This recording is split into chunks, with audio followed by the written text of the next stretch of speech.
Momento ainda de intranquilidade no Brasil, por causa especial da criatividade de alguns. Ontem eu fui ao Supremo, a decisão foi na última hora, vocês surpreenderam. Hoje resolvi não ir. Motivo? Obviamente eu não sabia o que ia acontecer. Mas vamos lá. Eu espero hoje botar um ponto final nisso aí. Parece que tem algo pessoal contra mim. E a acusação é muito grave. E são infundadas. E não é da boca para fora. Eu vou demorar um pouco, mas tem muitas novidades para vocês. Vamos começar no final. Quando as eleições se acabaram. No dia 2 de outubro, 2 de novembro, alguns de vocês estavam lá na Alvorada e eu fiz um pronunciamento à nação. Coisa rara, né? Fiz um pronunciamento lido à nação. Eu vou ler apenas um parágrafo desse pronunciamento, que infelizmente não está no inquérito do ministro Alexandre de Moraes.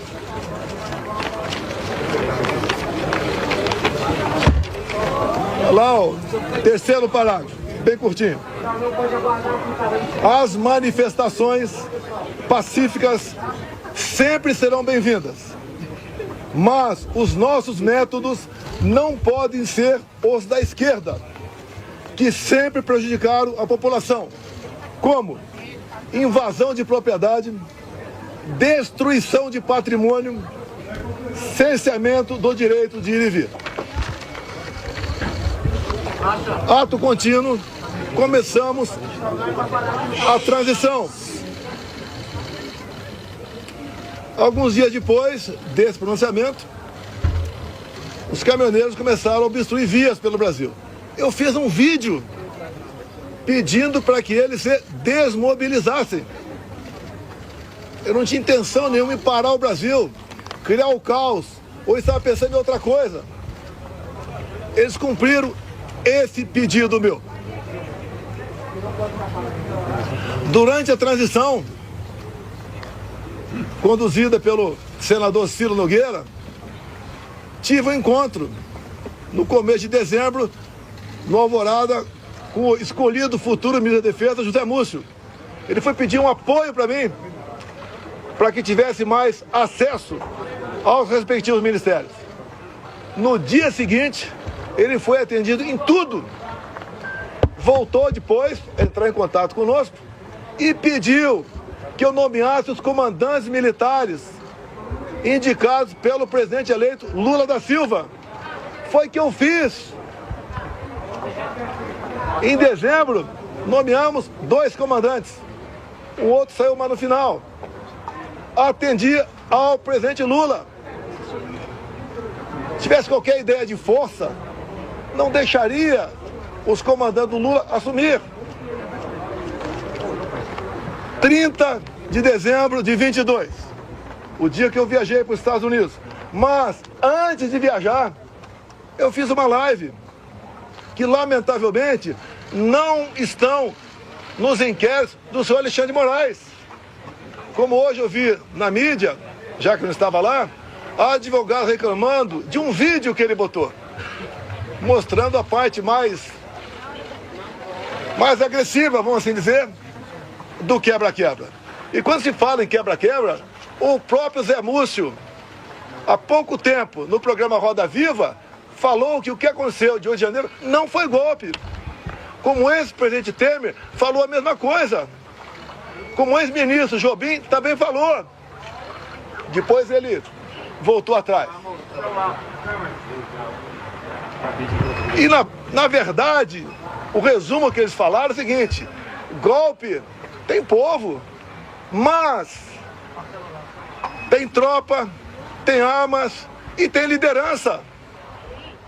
2 anos de investigação não descobriram quem porventura seria esse líder. Eu vi entre ontem e assisti hoje o senhor Alexandre de Moraes falar que 500 pessoas aproximadamente assinaram não persecução penal, um acordo. E ele disse, o senhor Alexandre Moraes, que no acordo essas pessoas admitiam que estavam indo para um golpe. 500 pessoas se programando para um golpe e ninguém sabia. Também, nesses depoimentos, esse acordo, ninguém cita meu nome. 500 pessoas, ninguém cita o meu nome.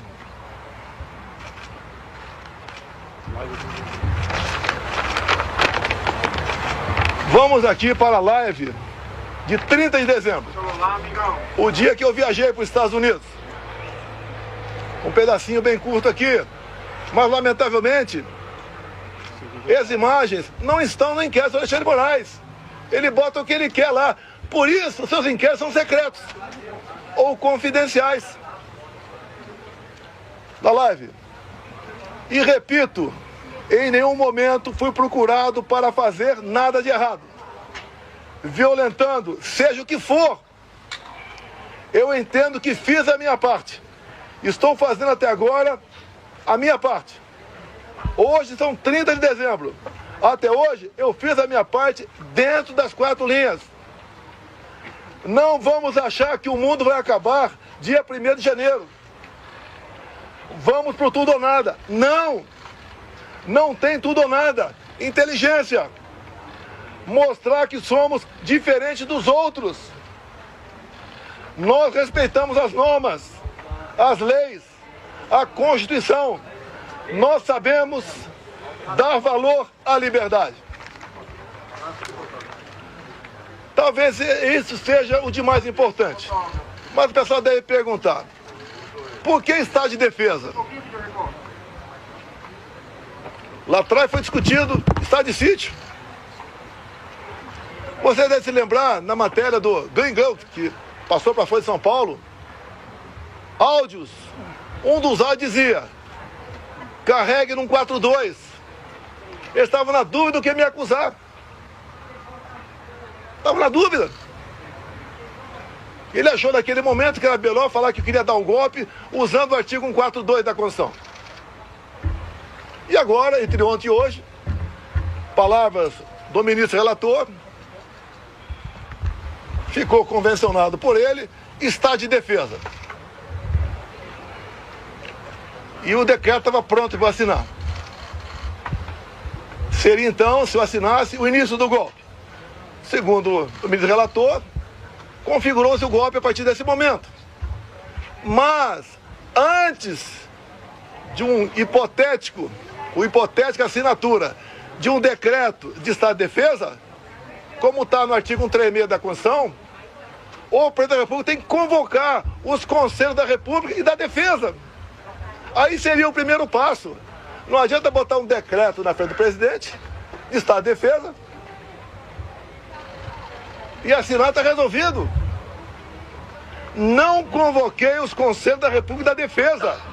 Nem atos preparatórios houveram para isso. Se é que você trabalhar com o dispositivo constitucional, é sinal de golpe. Golpe não tem lei, não tem norma. Golpe tem conspiração com a imprensa, com o parlamento, setor do Poder Judiciário, setor da economia, fora do Brasil. Forças Armadas em primeiro lugar, sociedade, empresários, agricultores. Aí você começa a gestar um hipotético golpe. Nada disso houve. Agora, por que se comentou estado de defesa e estado de sítio? Para a gente desmontar de vez essa história de golpe em cima de um dispositivo constitucional. 2014, acabaram as eleições, Dilma ganhou de Aécio Neves. O que o PSDB fez? Contratou uma auditoria externa. Talvez para dar mais credibilidade ao parecer final. Conclusão, parecer final da auditoria externa contratada pela PSDB sobre eleições. As urnas são inauditáveis. Não sei eu que disse isso. Isso foi em 2015. Eleição de 2014. Desde 2012, eu já tinha ações dentro da Câmara dos Deputados pelo voto impresso. Antes de mim, Flávio Dino foi claro, dizendo que perdeu umas eleições por causa do voto eletrônico. Antes disso também, Carlos Lupe, do PDT, em inserções de programa eleitoral gratuito, ele disse: eleições sem voto impresso é fraude. E foi ele que entrou com uma ação contra mim no TSE. Outros 10, 12 falavam a mesma coisa. Eu não era sozinho, não estava sozinho na defesa do voto impresso. Eu não sou obrigado a acreditar, confiar num programador. Eu confio na máquina. Não sou obrigado a acreditar num programador. Em 2015, deputado Jair Bolsonaro, aprovou uma emenda numa proposta de lei eleitoral, cujo relator era Rodrigo Maia, permitindo o voto impresso. A senhora Dilma Rousseff vetou. Foi derrubado o veto. Na Câmara, algo surreal. Até o PT votou para derrubar o veto. Ato contínuo. Fui convidado pelo ministro Supremo, Luiz Fux, a ir ao TSE. Chegando lá, encontrei o ministro Fux. Tratou muito bem, feliz. Ele me convidou para ir para lá. E falou que o TSE tinha tomado todas as medidas para implementar o voto impresso nas eleições de 2018. E ele falou: deputado, por falta de recurso, apenas 5% das sessões terão voto impresso. Eu falei: é uma excelente referência.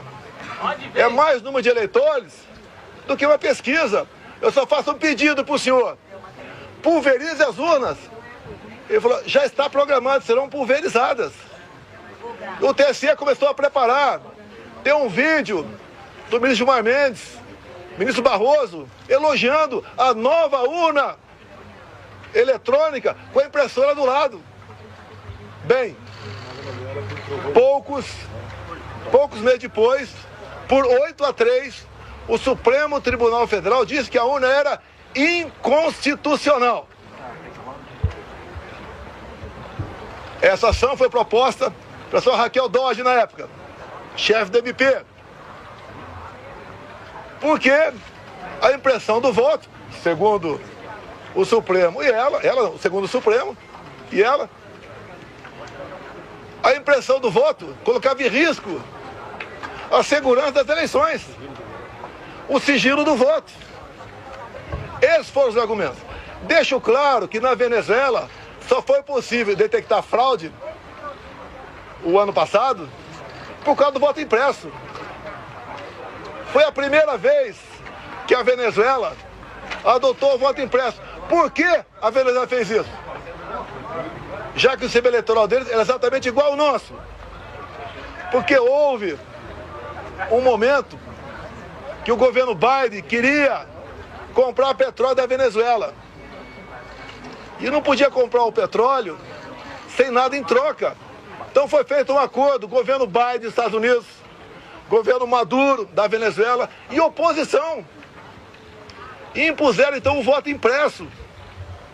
Ele foi testado a primeira vez em dezembro do ano retrasado, na Venezuela, num referendo, se podia ou não invadir a Guiana para tomar posse da região de Essequibo, que depois que apareceu o petróleo, a Guiana ficou um país cobiçado.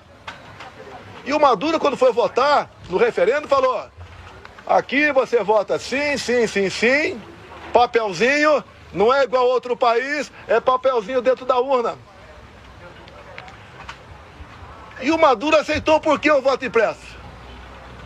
Já queria ter problema com a Maria Corina ou com o Capriles, os maiores adversários dele naquele momento. O que ele fez? Tornou-os, Maria Corina e Capriles, inelegíveis por 15 anos. Qual a acusação? Atos antidemocráticos. Subindo no carro do som, e criticaram o governo Maduro. Isso passou a ser ato antidemocrático. A gente começa a lembrar um pouquinho do Brasil ou não? As duas oposições mais fortes, fora da ficha eleitoral, o Maduro pensou que fosse entrar em campo e ganhar para o WO. A Maria Corina organizou seu partido, organizou bases, fez movimento por toda a Venezuela, muito parecido com o meu aqui, onde a multidão ia atrás. 300 mil mortes em São Paulo, milhares de pessoas por todo o Brasil. Tiveram as eleições.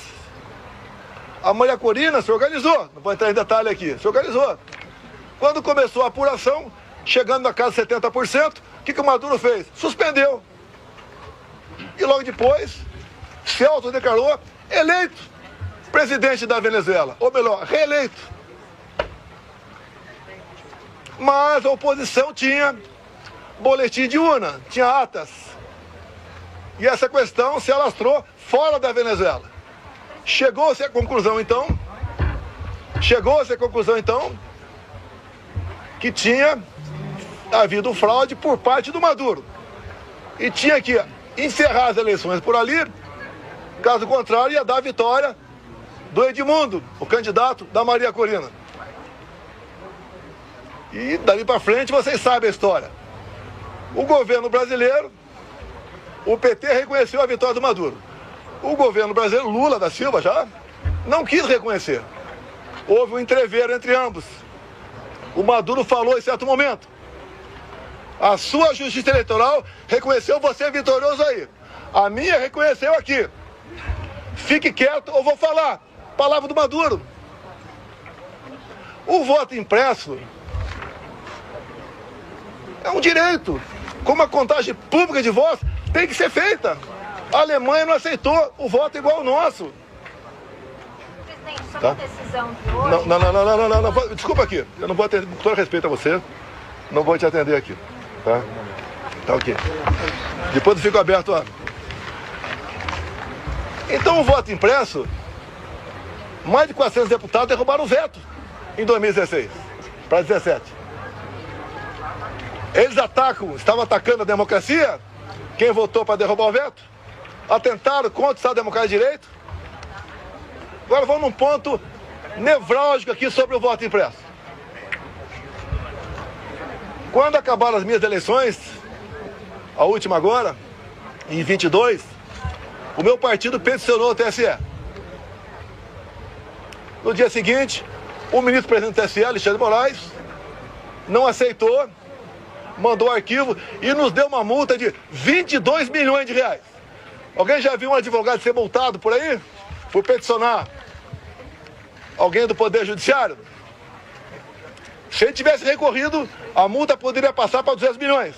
Ou até mesmo, quem sabe, caçar o registro. Então, não tínhamos como discutir dentro da justiça eleitoral essa questão. Vamos voltar um pouquinho para 2018. Depois voltar para 22. 2018, eu ganhei no segundo turno. Uma enxurrada de votos, teve a facada. Mas, 2 dias depois do segundo turno de 2018, chegou um papel no TSE, bem fundamentado, dizendo que tinha havido fraude. O que o TSE fez na pessoa da ministra Rosa Weber, presidente? Oficiou a Polícia Federal e foi aberto um inquérito. Opa! Para investigar a eleição de Jair Bolsonaro, ganhador, tem inquérito. Para pro lado de cá, quando eu perco, quando o Lula ganha, não pode nem petição. E foi aberto o inquérito, que alguns de vocês já ouviram falar sobre ele. Inquérito 1361 de novembro de 2018. Para apurar fraude. E foi dada uma atenção muito especial, por determinação da presidente, para resolver rápido a questão de fraude. Estava na cara que havia havido fraude. Para me tirar e botar o Haddad. O inquérito começou a voar na mesma velocidade dessa ação contra mim. Porque o Haddad tinha que assumir Eu fiquei sabendo desse inquérito em 21. Por que em 21? A Câmara dos Deputados começou a discutir o voto impresso. A autora da PEC, Bia Kicis, relator da PEC, Felipe Barros, do Paraná. Alguém falou de inquérito 1361 que até aquele momento eu não sabia.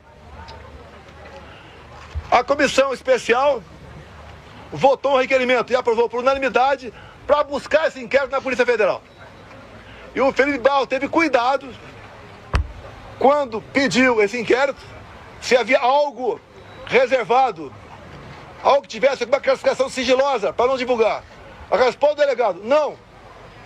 O inquérito chegou na mesa, então, da presidente da comissão especial, Bia Kicis. Foi distribuída cópias para todo mundo. Um documento ostensivo. Eu também tive acesso. Aí, então, começou algo realmente inacreditável. O que estava dentro do inquérito? Ato contínuo, em 22, teve uma reunião com os embaixadores do ministro Fux, com o ministro Fachin do TSE. E ele acabou essa reunião com os embaixadores dizendo o seguinte, algo parecido com o seguinte, senhores embaixadores, tão logo o TSE anuncia o resultado, os senhores devem, junto aos seus respectivos chefes de Estado, reconhecer imediatamente o ganhador das eleições. No mínimo, sinal amarelo. Fosse quem quer, eu ou Lula, é para reconhecer imediatamente? Reunir-se com embaixadores é uma política privativa do presidente da República. Ele não podia ter feito isso. Conhecedor do inquérito 1361, convidei os embaixadores, 2 meses depois, a comparecer no Alvorada. Convidei o ministro Fachin a comparecer também, é tudo aberto, dentro das 4 linhas. Ele não foi. Ali eu mostrei o que era o inquérito 1361. Eu não posso falar para vocês aqui, sobre essas 3 páginas, porque esse inquérito, depois que eu falei sobre ele, ele teve a classificação sigilosa de confidencial, ou seja, secreto. Tudo que acontece aqui, por parte do senhor Alexandre de Moraes, é confidencial, é secreto. 8 delações do CID, secreto. E o que está lá dentro? Que vocês podem pedir via lei à Justiça Eleitoral. Quem já pediu já sabe que é negado o acesso. Mas espera aí. Fala-se tanto em democracia, Estado Democrático de Direito, um documento como esse, que trata da lisura sobre as eleições, a apuração de fraude contra o candidato Jair Bolsonaro, você não pode tomar conhecimento disso? Eu aprendi desde jovem que a alma da democracia é o voto. E o voto contabilizado. Por que você não pode tomar conhecimento desse inquérito? O que tem lá dentro? O que o ministro Alexandre de Moraes quer esconder? Vamos continuar. Estou sendo acusado de tentativa de golpe. Algo, o pessoal deve ter percebido, da forma tão incisiva como o ministro Alexandre de Moraes conduz, ou se conduz, tem algo esquisito por aí. O que ele quer esconder? Apenas o inquérito 1361? Eu digo que o inquérito 1361 é 99%. Mas vamos lá. Houve interferência no TSE nas eleições de 22 ou não? Não, vamos falar em fraude, possível fraude aqui. Esqueçam. 100% confiável as urnas. Mas vamos abrir o inquérito 1361. Durante as eleições de 22, o TSE influenciou, jogou pesado contra eu e a favor do candidato Lula. Eu não pude mostrar imagens do Lula defendendo o aborto. Eu não pude mostrar imagens do Lula falando que o pobre coitado rouba um celular para tomar uma cervejinha. Eu não pude mostrar imagens do 7 de setembro. Imagens do enterro da Rainha Elizabeth. De parte do meu discurso na ONU. O Lula ao lado de ditadores. Eu não podia mostrar nada. Eu não pude mostrar a imagem do Lula com o gorro CPX na cabeça, que eu me reuni com embaixadores aqui. Ele foi no Morro do Alemão, se reuniu com líderes comunitários que só são eleitos com apoio do tráfico. Eu não pude mostrar nada. Na reta final, 1,5 milhão de inserções da rádio foram negados. Nordeste especial, a grande parte lá não apareceu. E como fomos reclamar, ainda fomos advertidos. Culpado a nós. Assim se comportou o sistema eleitoral. E mais ainda, mais grave, a diferença foram 2 milhões de votos. Estão no papel, 2 milhões de votos. O TSE fez uma campanha massiva para que jovens de 16, 17 anos retirassem seu título. Essa faixa etária, 75% vota na esquerda. Mais de 4 milhões de jovens retiraram o título. Só aí dá uma diferença a mais, ponto candidato, 2 milhões de votos. Mas uma lei eleitoral, para ter eficácia, ela tem que ser sancionada um ano antes das eleições. As resoluções, 6 meses antes. Entre o primeiro e o segundo turno de 22, houve a resolução do TSE. Era para censurar. Até a ministra Carmen Lúcia falou o quê? Olha, eu sou contra a censura, mas o momento aqui é especialíssimo. Vou votar sim. E o Alexandre de Moraes aprovou uma resolução entre o primeiro e o segundo turno, proibida por lei. Com mais força ainda, a Justiça Eleitoral foi para cima do pessoal da direita, desmonetizando páginas, derrubando páginas, prendendo gente. Fizeram barbaridade contra a minha pessoa. A Justiça Eleitoral se comportou corretamente, dado que eu falei aqui, sim ou não? Eu que sou golpista? Eu que sou golpista? Esses 2 vídeos aqui estão nos autos do inquérito. Que os advogados reclamaram de um vídeo que estava hoje, foi mostrado aqui no TSE. Eu sou o culpado. Repito, na delação do Cid, ele diz que, vamos partir do princípio, está tudo certo com a delação dele. Ele diz ali que ficou sabendo do 8 de janeiro, no dia 8 de janeiro. Já falei, estou repetindo, nos 500 acordos de não persecução penal, em nenhum deles, que eu tomei conhecimento, alguém cita meu nome. Graças a Deus eu saí aqui dia 3 de dezembro, porque eu não queria passar faixa para um cara com passado como o Lula tem. Não há crime nenhum não passar faixa. Não está escrito que é proibido passar faixa. Fui para os Estados Unidos e essa artimanha do 8 de janeiro, eu falo artimanha porque o ministro Flávio Dino, na Justiça, negou os vídeos do 8 de janeiro. Quase 200 máquinas. Ele entregou apenas 4 vídeos e falou que o contrato tinha vencido. Ah, pelo amor de Deus! Pelo amor de Deus! Eu sou golpista? 8 de janeiro, eu estava nos Estados Unidos.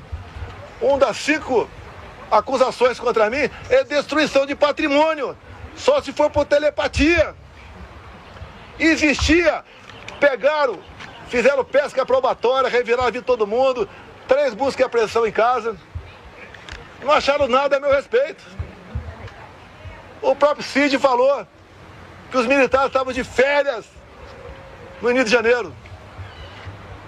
Daí invento, o Lula ia assinar uma GLO. Se assinar é problema dele, pô. Vai dar golpe com o comandante do Lula? Se os meus tivessem mantido, podia até ter uma elucubração nesse sentido. Os comandantes jamais embarcariam numa aventura. Discutir, como disse o então comandante do Exército, discutir hipóteses de dispositivos constitucionais, isso não é crime.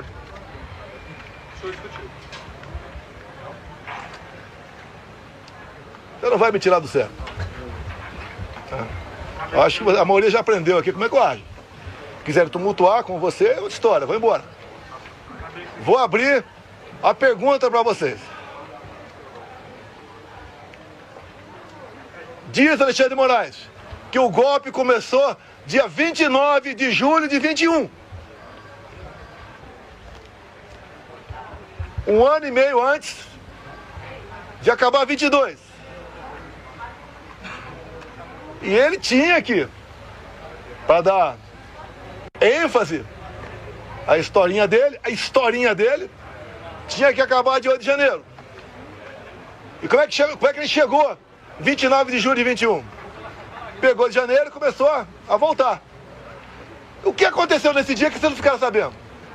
Ou foi a PF que descobriu? Aquela banda da PF. Nesse dia eu fiz uma live, onde eu falei sobre o inquérito 1361. Qual o problema? O inquérito ostensivo. E diz ele que eu difundi fake news. Eu difundi o que tinha dentro do inquérito. Se é fake news, o inquérito é mentiroso. Esse inquérito está inconcluso até hoje. Saiu de Brasília e foi para São Paulo. Nenhum delegado quer assinar o relatório final. Dado as barbaridades nessas 3 páginas sobre o sistema eleitoral. Eu acredito que vocês querem ter conhecimento disso aí. Vamos botar um ponto final? Vamos! O senhor Alexandre de Moraes suspenda o sigilo do inquérito 1361 de novembro de 2018. É fácil. Vamos para a verdade, vamos botar tudo na mesa. Por que essas prisões absurdas? 17 anos, como 14 para Débora agora. A Débora é uma golpista, terrorista. Ela está sofrendo mais que qualquer ser humano para sofrer na vida. Ela acorda e dorme, sem dar um beijo, sem dar um banho nos seus filhos. De 10 e 7 anos de idade. Por que 14 anos, 17 anos? Quer botar 30 em mim? Se eu tivesse devendo qualquer coisa, não estaria aqui.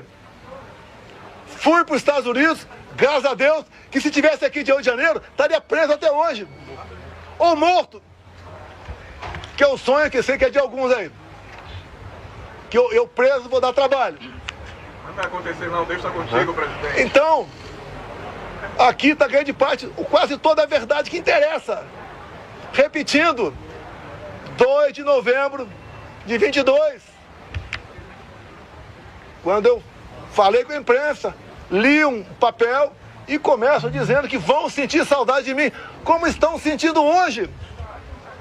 Eu vou estar o mês que vem no Rio Grande do Norte com o senador Marinho, como eu já tive outras vezes, depois das eleições. O tratamento é excepcional. Porque o João 832 eu usei na campanha e durante meu mandato. A verdade dói, mas o povo entendeu que a verdade é necessária. É picanha, de graça, cervejinha. Não tem nem ovo agora. A inflação está aí. O povo não quer mais confusão. Por isso que eu falo de anistia. Eu duvido que uma mãe aqui não se coloque no lugar da Débora e não queira anistia.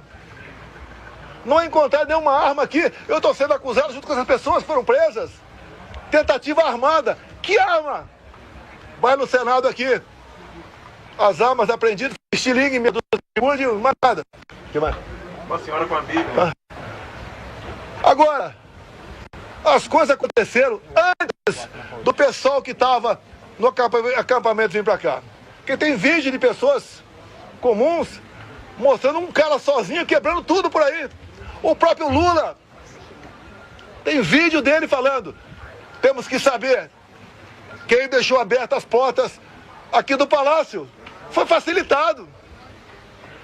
Quando aconteceu o de janeiro, a imprensa só mostrava uma imagem, escolhida a dedo, só uma. Aquele cara magrinho, né?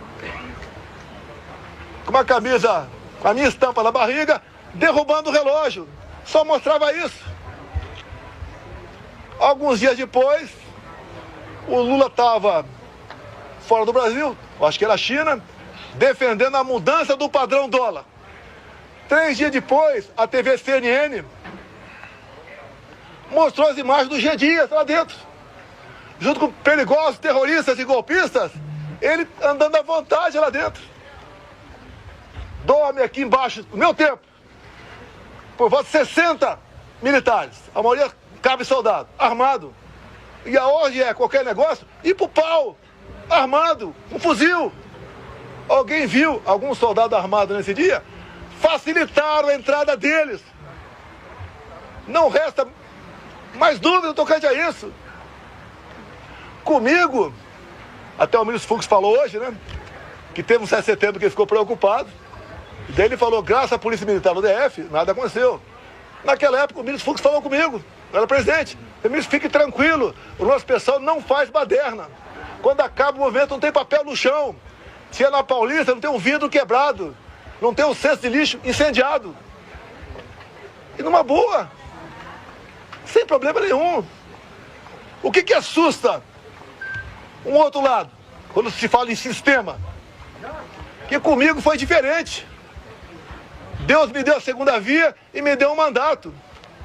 E eu montei um ministério técnico, coisa que vocês nunca viram na vida de vocês. Como agora, continua o balcão de negócio. Ministério estatal, bancos oficiais. Comigo não tinha isso. Apesar da pandemia, que te lamenta as mortes. Gastamos R$1 trilhão. Reflexo da guerra. Terminamos 22 com saldo de 54 bilhões. Negociei com o Arthur Lira aqui. Votação de um projeto para a gente poder zerar impostos federais de combustíveis. E zeramos. O Paulo Guedes, na nova política dele de reindustrialização, diminuiu em 30% o IPI de 4 mil produtos. Eu zerei imposto de importação de muita coisa. Pneu de caminhão, peça de trator, material para energia fotovoltaica, medicamentos. E eu comecei a arrecadar mais. Com esse governo, só se fala em taxa. O Lula só acerta quando ele revoga uma medida sua ou de um ministro seu, com a portaria de carimbar a validade do ovo. Ele só acerta quando revoga. A imprensa fala que, parte da imprensa que Copacabana flopou. Flopou. Eu não sei quantas pessoas tinha lá. A USP, com o pessoal com cabelo colorido, falou que tinha 18 mil. Ou tinha um quarto de Maracanã. Um quarto de Maracanã. A PM falou 400 mil. Mas nós levantamos que tinha mais 3 milhões de pessoas assistindo via internet. Como, por exemplo, a Rádio Ouro Verde. 3 milhões e meio. Corrigindo aqui, 3 milhões e meio de pessoas. E quando eu falei em concentrar no Rio, com todo respeito, seus parlamentares do meu lado, se eles fizessem um movimento na cidade dele, ia ter uma certa repercussão. Que eu queria que o pessoal ouvisse o que eu falei, o que o Malafaia falou, o que o Nicolas falou. Vamos mudar um pouco esse repertório para São Paulo. Vamos ver se a Damares fala. A Michele volta para lá, porque ela estava em convalescença. Agora, dia 30, agora, vai ter o movimento da esquerda. Estou até promovendo. O movimento da esquerda na Paulista. Qual é a pauta? Prisão para o Bolsonaro. E sem anistia. Lá não tem mãe, não. Que não se coloca no lugar da Débora. Vamos ver quantas pessoas vão para lá. Na semana seguinte, 6 de abril, vai ter o nosso. Tudo acertado com o Tarcísio.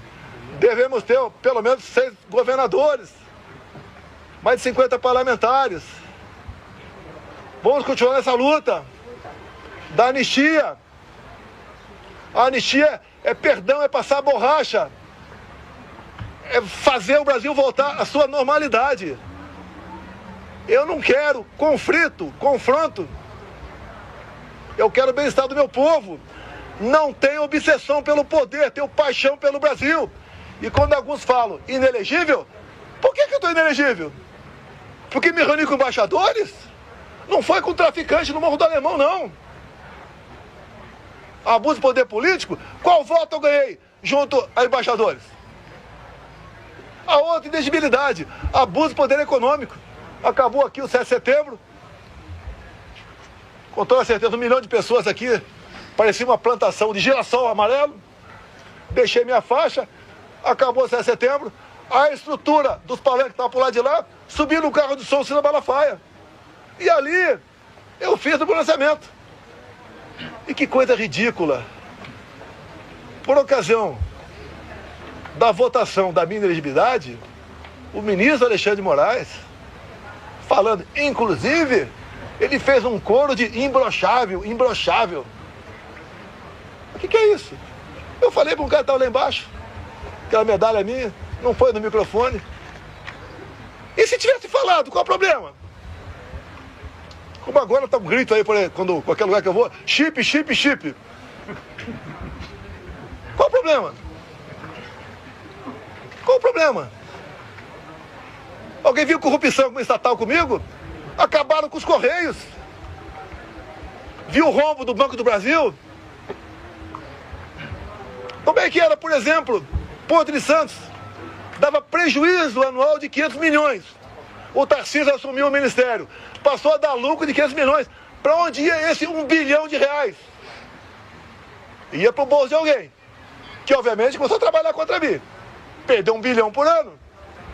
Você vai lá em Itaipu Binacional. Era conhecida apenas como uma empresa que gerava energia. Quando o Jean Silvio Luna assumiu, ele ligou para mim, ficou abismado. O tamanho da corrupção lá dentro. Eu falei, mas como é que isso nunca veio à tona? Porque Itaipu Binacional, por ser binacional, não é auditada pelo TCU. Podia meter o braço até o sovaco e roubar. Tapamos esse rombo. Junto com o ministro Saxida, foi a reta final. O que nós fizemos? Reduzimos em 45% o preço da tarifa em dólar. E mais, concluímos a segunda ponte com o Paraguai. Não é uma pinguela, não. Uma ponte de 470 metros de vão. Tá 2 anos faltando a cabeceira.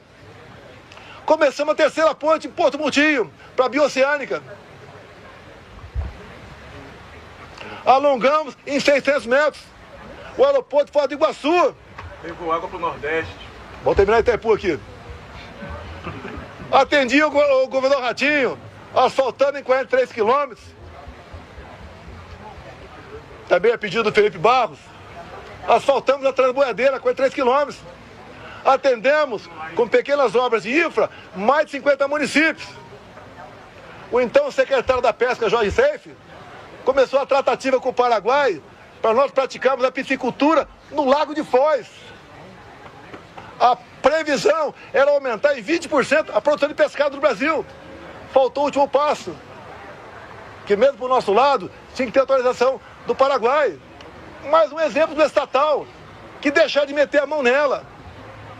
Os bancos do Brasil, Caixa Econômica, BNDES, cada diretoria era um partido ou um grupo que trabalhava lá, não pelo banco, para si.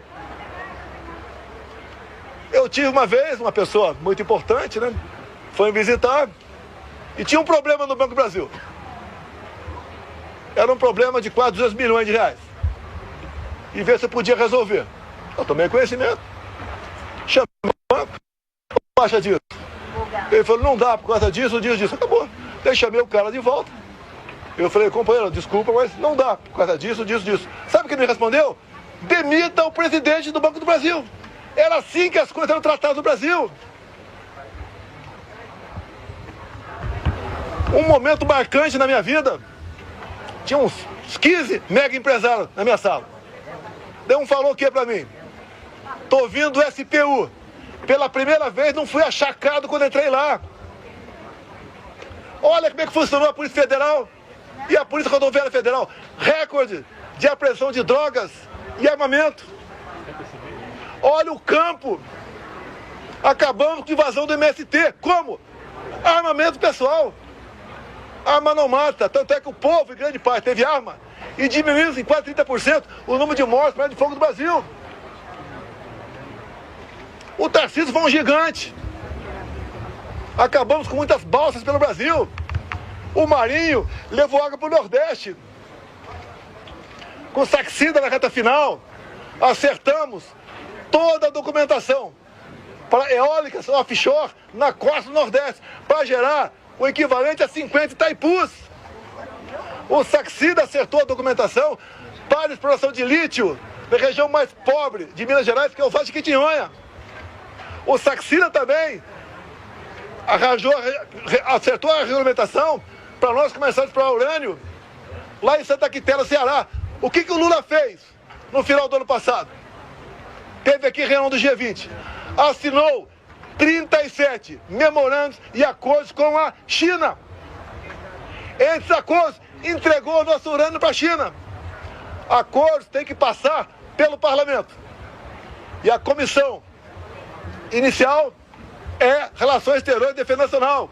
Por isso, eu me empenhei, junto com o nosso partido, ninguém foi violentado por causa disso, a indicação seria do Eduardo Bolsonaro.